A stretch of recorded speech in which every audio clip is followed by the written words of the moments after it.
In this time of dealing with a global health pandemic, the experts are, more than ever, relying on the data to help them make informed decisions. This video attempts to show how the experts might use a Jupyter notebook to show different trends in COVID-19 cases. Here's a Jupyter notebook, which could be run in either IBM Watson Studio on cloud or in IBM Cloud Pak for Data.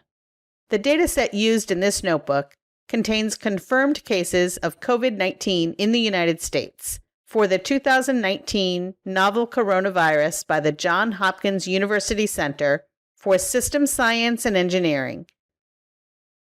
The data is used in accordance with the terms of use in the GitHub repository, which is provided to the public strictly for educational and academic research purposes.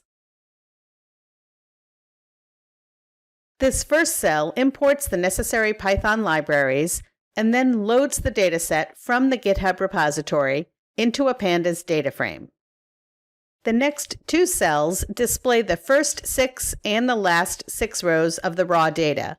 You can see that the data includes U.S. states as well as U.S. territories. The next cell selects just the data from Massachusetts, and then removes many of the columns in the dataset, because we're really just looking for the county as the indexed column and the daily data.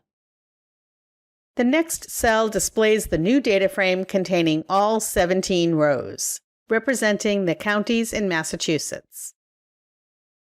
Next, let's plot a line graph showing all of the counties. T transposes the rows and columns, so each date column is on the x-axis, and the value for each county on that date is the y-axis. You can see that the number of cases started to pick up in early March. So the next cell plots the data for all counties beginning on March 1st, 2020. The next cell plots the data for specific counties beginning on March 1st.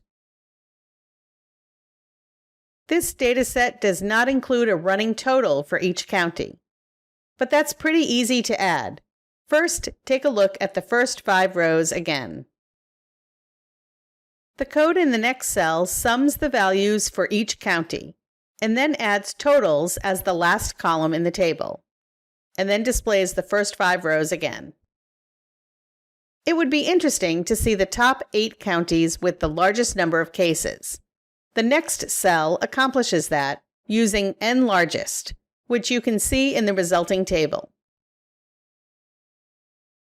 Now display a horizontal bar chart of the top 8 counties with a title, labels, and values for each bar. You can rerun the notebook to plot the data for different states, or use a different data set from the Johns Hopkins GitHub repository.